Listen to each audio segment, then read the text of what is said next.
Leopards. They play a major role in many African cultures.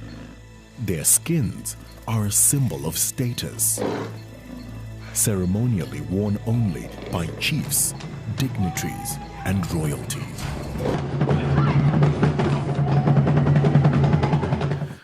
Ngiyaye ngithi mangibuka emuva noma umntezwa umlando ngibone ngazathi okhokho bethu babesondele kakhulu elwaneni. Zonke lezi ilwane ezinkulu ziyahlonishwa endlunkulu, zibalulekile futhi.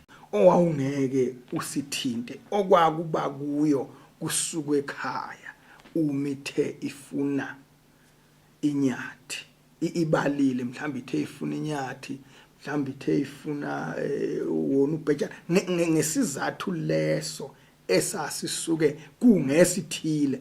Nani ngayibulali inyamazana okuthema iphuma inqino ongangezwe wathi ningayithinti, beningayilokuthi noma ngathiwa ivuka phambi kwenu.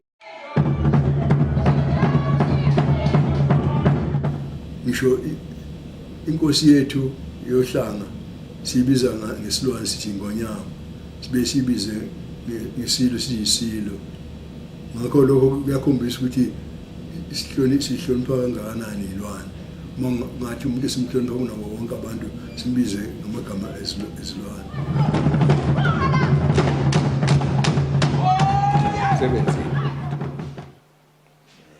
isilo nabantwana benkosi ababembatha lesi silwane lesi, bese kuthi amabutho la azikhulu zesilo, who used to be called the chiefs in the past, asebizwa ngamakhosi namhlanje.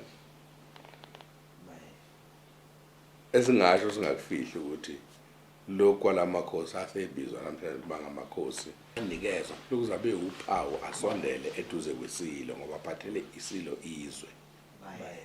Afanele ukuba yena ayempathe lenyamazana.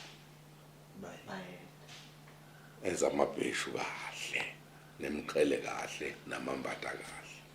Manje isilo sibabiza kufanele ngabe ngempela nje uphawu lwabo.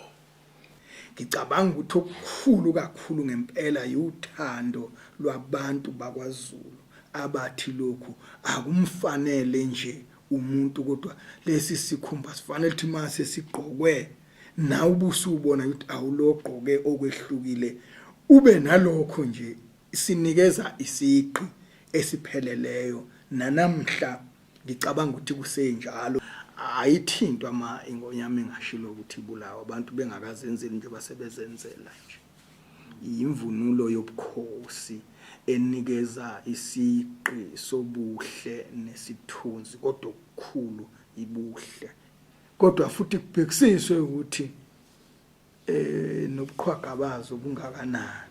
Ufunakala ukuthi inkosi yembethu kwakuze kuthiwe iziqu nje ngalokho bafana nobuqhwaga baso leso silwane bubonakala ukuthi bungakanani, ngoba nengoba kusisona isilwane ungasithathelela nje ucabanga nje ukuthi ungawina nje. Hayi khona hayi njengoba nje nobani sefake ingwe manje, kodwa ingwe athi ikhetha abantu abavunyelayo ukuhloba ngayo izingwe lezi, ngoba kwakhethiwe kongamakhosi nabantwana basendlunkulu abafaka izingwe nabantu abakhulu abathile esizweni.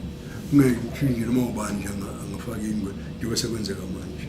Ngakho kuyangikhalisa lokho, hayi ngoba ngibukela phansi abanye abantu, ngoba khona lokho yikho okuqeda ilwane manje, ngoba kulesikhathi sakhetha abantu abayifakayo zazi ngafi kangaka.